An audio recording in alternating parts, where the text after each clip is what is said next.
everyone. Welcome back to another episode of Hanging by a Thread podcast. I'm your host, Vanessa. This week, after some weeks of not talking to you guys, I had to get on here quite comfortable, or else I probably would not have done this. Let me actually take off my glasses so I can talk to y'all clearly. After some weeks of not talking to y'all, I feel like if I would have gotten on here all dolled up, I probably would not have recorded this. So this is me, Cozy. This week, I want to talk about the topic of having big goals and wanting a big life, but the world around you feeling small, or maybe the circle around you feeling small and not able to support that. It's something that I constantly talk about with my own therapist. And I had saw a video on TikTok that kind of prompted me to have the conversation. My drama, my beef, whatever I was experiencing, I noticed that it was becoming entertainment for my friends who were afraid to actually experience things for themselves. It was becoming entertainment for my friends who weren't risk takers, who weren't pushing themselves to really put themselves out there and see what this world is about. I was the bold friend who had enough courage from a young age to step out there, start dating, which results in getting your heart broken, or testing out untraditional career paths, which might result in you having to pivot. I've always just been that bold, fiery one who's wanted such a big life. And when you want such a big life and you have to go get that for yourself, you try things, you push yourself, you expand your world and your reality. So you're that person that is pushing buttons, trying, jumping, throwing noodles at the wall and seeing which one is going to stick. And when you are the only one in your circle who moves that way, sometimes you become entertainment for other people, and you have to watch out for that because it ends up being a very weird, draining space to be in. So, in my own experience, I find that it's really hard to navigate the world when you want bigger than what everyone else around you wants. And that could be like maybe you want fame, or maybe you want notoriety or whatever. But I mean, for me, I find myself kind of tugging with the idea of like, do I just sit and enjoy the life I have right now, which is not bad? It's actually great. Or do I try to get even more? And sometimes I have trouble imagining what that more really, really, really looks like, but I think I can get pretty close. I bring this up because, with that being said, I find it very hard to fulfill my circle or find people with like mindedness, and it can feel kind of lonely in the space when I'm the only one who wants bigger. And this is not to say that people around me don't want more for themselves. I think their version of more for themselves isn't my vision of more for myself, and that's fine. However, it feels like when I talk about the more that I want, it's like, oh girl, like you're really shooting for the moon and stars here. Like, are you sure? Like, okay, like, we'll see. And I just don't know why there aren't more people who are thinking of scaling their life in the same way they would a career or a business or anything of that sort. I recently ended a couple of relationships per the simple reason of alignment. Like, these things did not align with me. The things we were doing weren't aligning with me. It just kind of felt out of place. And there was a point in time where the things that I was doing with these people did work for me. It just kind of got to a point where I felt like we were doing the same things for a prolonged period of time. And it got to the point where I was like, what has this added? What value add did this provide for my life? And when I thought about it, I realized it was nothing. something I love to do was party. I love partying at once upon a time because I really like to dance. And so, given that I like to dance, I'm like, what better place to do it than a party? Duh.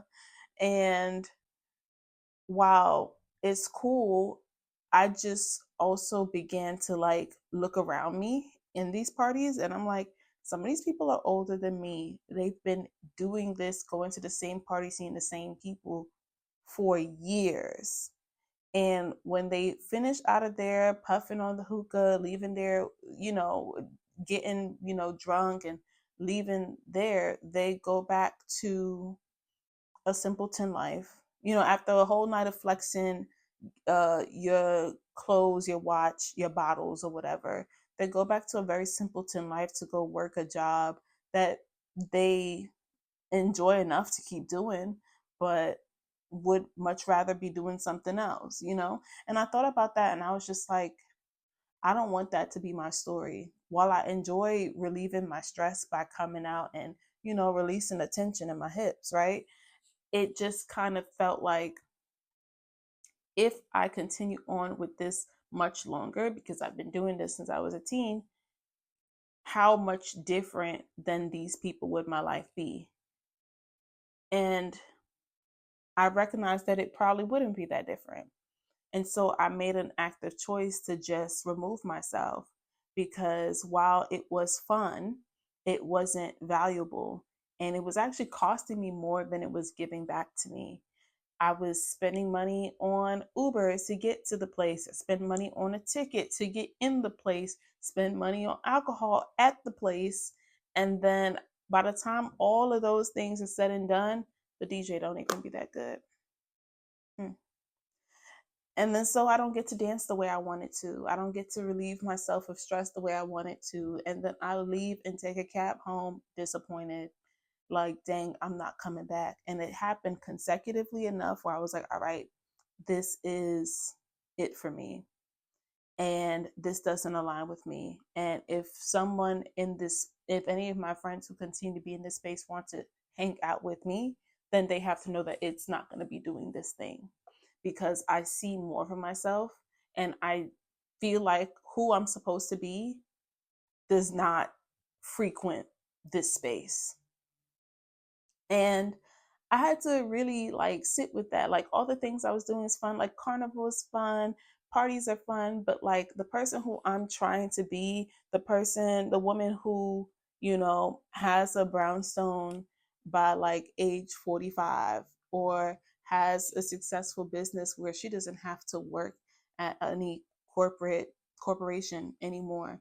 She's also not dishing out her money frequently in these money pit parties. And the sooner I realized that, I was like, oh, like this is a lifestyle change. I need to change my lifestyle and begin to operate at the level that I want to be at in order to be able to be seen at that level and be granted the, I guess, treasures that await me at that level. And that's not an original thought. I got that thought from this book that I like to read. It's called Next Move, Best Move. And I'll put a picture of the cover here. And when I tell you, anytime I'm having a big transition in my life, I crack that book open. And it doesn't matter where I left off. It feels like every time I open that book, it's perfectly aligned at the pages and lessons I needed to read to move forward in the next stage of my life. So, like, I've never finished the book cover to cover, but I have picked it up every time I've had a seasonal change in my life, and it has not steered me wrong. Um, Another book that really helped me figure out that I'm bigger than the world that I am putting myself in is this book called The Defining Decade. I was gifted this book by a dear friend. And when I tell you this book, I read that cover to cover. And I read that book maybe when I was about 20, 22, 23 ish. And when I tell you, I mean, before the pandemic, it gave me all the urgency I needed to push forward and accomplish my goals because I'm like, all right, this decade, what I do during 20 to 30 really is what's going to help set me apart from other people in my 30s and my 40s and in my 50s. Like what we do now, even though like as a 20 something, you're broke, fresh out of school, beginning your career, figuring out life, like even though it doesn't see it seems very humble beginnings, what you do now and the audacity in which you operate is what's going to set you apart from your peers in 10 years, 20 years, 30 years. Because while being around the people who I knew of, my peers, people I would meet randomly, like they're not destitute, they're not doing bad for themselves. Like they were not bad, but I recognized that I was doing better than a lot of people my age. And I didn't immediately even notice that. I was told that. And I didn't quite know what that meant until I saw it. And I'm like, oh, like a lot of people my age don't live alone or can afford rent on their own right now. A lot of people my age aren't looking to pay off, consumer debt. A lot of people my age don't have, you know, more than 3 months saved up somewhere for an emergency. A lot of people don't.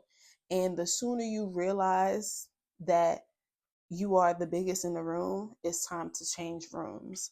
And that's what I feel like I'm doing now. Like I'm changing rooms, I'm cleaning house, and I am starting to cultivate a space that I feel like will absolutely nurture me and help me carve and discover the path that I'm on my way to walking. This is a Scooby break. I've never introduced any of my viewers to my dog. This is Scooby. This is my boy. He is 100%. He is 100% purebred good boy. And you will ask his breed. He's a big. Okay, bye. He's a Beagle Sharpei Pit and Lab mix, and he is not very cuddly. So he's here for a short time, not a long time. And so, since I'm clearing house and kind of cultivating a space that will absolutely nurture who I want to be, I had to also assess the people around me. And this is not shallow, at least I don't think, but I really had to look at the people around me, consider what they're doing in their life, how what they're doing could potentially, like what that could potentially result in, at least from what I see them doing, and what that will result in the near or far future, and see if that adds any value to my life. Because I feel like people around you should be adding value to your life in some way, shape, or form. It's not a question about using people, but everybody in some way is to be used. We're supposed to leverage our connections in this life to get somewhere. You're always 5 people away from the person you actually want to meet. And when you meet that person, what are you going to do? Just say, oh my God, I love you? You're supposed to leverage your connections and your opportunities.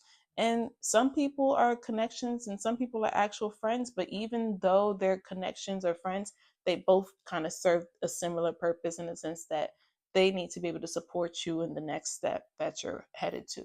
So I really had to kind of like take inventory of who was around me and kind of, I mean, I guess you could call it judgy. I had to be judgy, maybe just a little bit, but that is just kind of what I feel like was necessary so that I could really establish clear boundaries about where I don't want to fall back into.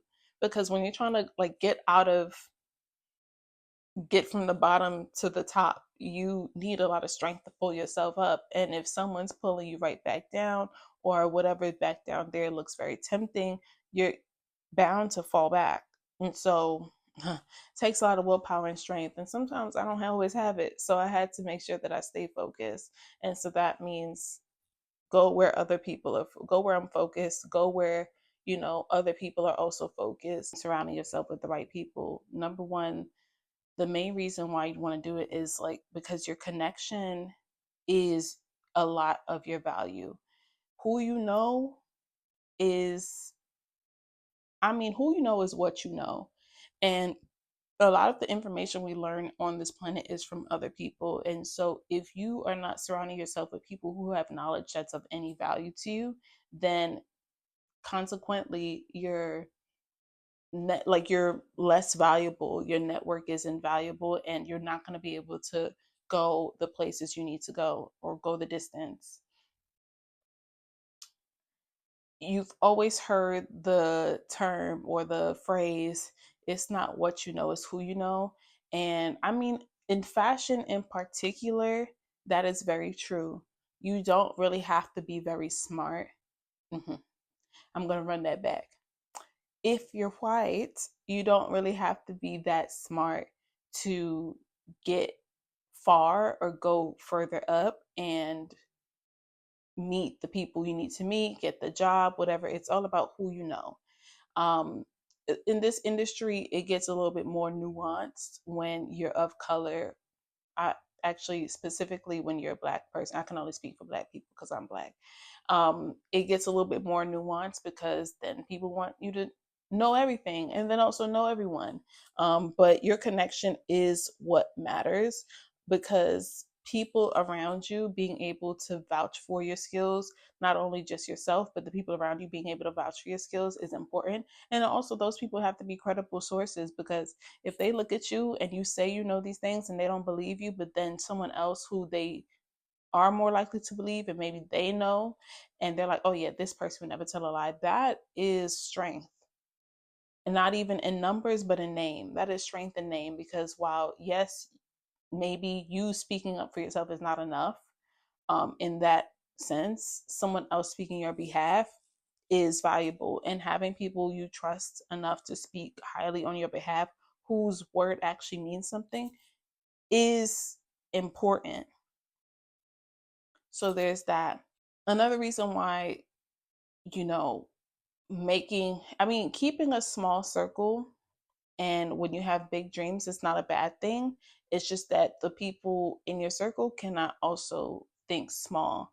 And so the benefit to having a small circle of focused people who also think like you is that you won't have to be the biggest person in the room, as I mentioned before. You can now be amongst other people who are just as big. But even then, you don't want to get cozy in the circle of having people who can just see eye to eye with you. You need to also add in a mix of people who are above you because you don't want to look around and be able to look everybody in the eye. This is hypothetically or metaphorically. You need to have someone who is not at eye level with you so that you have something to look forward to, or you know how to think bigger than where you are. I remember I was at a fashion show with a friend and I was backstage. I was talking to some people, and we kind of all recognized that we went to the same high school, but obviously we didn't know each other. Our high school was very big, but when you see a face, you recognize a face. You don't forget a face. You may not remember their name, but you remember a face from fashion. So I remember talking to the young ladies back there, and I remember saying to them, like, we should all connect because, I mean, we're all trying to grow in this industry in some way, shape, or form, and we have to be able to use each other and not be afraid to ask each other for assistance or help in any way. And I'm like, using people is what it's all about. Like, you're supposed to use people. And I remember the collective crowd being like, whoa, like, I'm not a user. Like, I'm probably not going to use somebody. And I'm just like, I think that there's a stigma against the term using or the act of using people. And I think that honestly, I'm gonna be frank, but I feel like only black people think like that.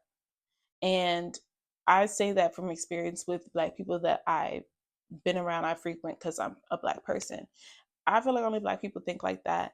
And that's to our detriment being so worried about being used and being worried about seeming fake because you need to use someone. Because at the end of the day, people are using each other in this country to get places. And using doesn't have to be bad.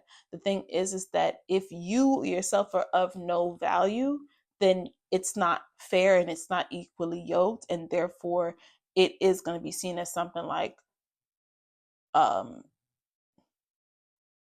how do I say, one-sided or negative. However, if you are using someone or leveraging a connection, I should say, to get to your next opportunity because this person knows someone that you've been trying to meet, it's okay to ask them, hey, can you make an introduction for me? I would love to know this person. And in return, you should also be able to make introductions for them should they need. Hence the reason why you need to make your network more valuable. You need to be just as valuable as they are to you. Otherwise, it won't be equally yoked. Everybody is at a point where they're trying to get up, but you don't get up by not asking for things. Closed mouths don't get fed, especially if that closed mouth is worried about seeming like they're fake, seeming like they're not humble, seeming like they're a user. Like you are not in control of people's perception of you, like, or people's thought of you. You're only in control of your own actions. And at the end of the day, your only action, if you're worried about growing, is scaling. Your only action, and whatever that looks like, you're not at fault for. It's not something that should be frowned upon. Oh, make a connection, introduce me to someone that you know. I can do the rest. I'm not asking you to tell them about me, big me up, or whatever. Make the introduction. I got it from there. I can sell myself from there. I can tell them all about myself from there. And from there, they will decide if this is something they would like to pursue with me or not. At the end of the day, it doesn't do anything bad for you. If anything, if it goes well, that person will say, thank you for connecting me with this person. If it doesn't go well, the most they can say is, well, it didn't work out. I think a lot of people's worst fear is rejection. And as someone who walks towards rejection and walks towards discomfort, I don't have embarrassment anymore. I'm not going to say didn't used to. I'm not going to act like sometimes it doesn't flare up a little bit. I just don't have a reason to be embarrassed anymore.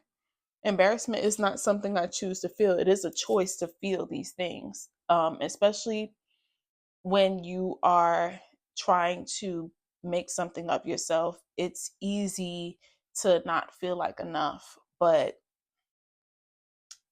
when you make the active choice to not feel embarrassed and operate in and walk in the shoes of the person you intend to become, you recognize that there's no room for embarrassment. The shoes are so big, they need to be filled.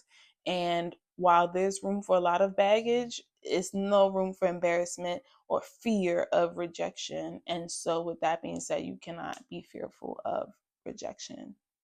I'm gonna close the conversation there. I feel like I'm beating a dead horse because I know someone's out there like, yes, you get it. So I don't know that there's any more to say, but I think some last words that I could say is if you are someone who feels like the people around you just don't get it or they just don't want enough for themselves, then it's time for you to get out of that room and go to a room with bigger fish, bigger people, people that see eye to eye with you and also can see far past your head, because you're not going to get anywhere being the biggest person in the room, because it's nice to feel like know that you're doing better than everybody around you, but if that is your minimum and you feel like you're at the top at where you are, you're just going to constantly look for spaces where you can always feel like the top. And I'm not looking for spaces ever to feel like the top. And I want to go somewhere and feel like, oh, like this is a space to grow into.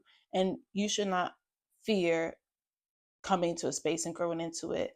If you listen to a couple episodes before, I think the episode is probably called the state of the fashion job market or something like that. Something I probably touched on is people in corporate, especially in this industry in fashion. A lot of people, they went to fashion school because they wanted to be big time designers in the YSL, Louis Vuitton kind of space, right? They wanted to be big, well known, have runway shows, all the glitz and glam. And then they get out of school and then they get a corporate gig and then they're like, I like this. And then they just kind of do this. And then when you meet them and you talk to them, they're like, yeah, I wanted to do all of that, but this is just much easier.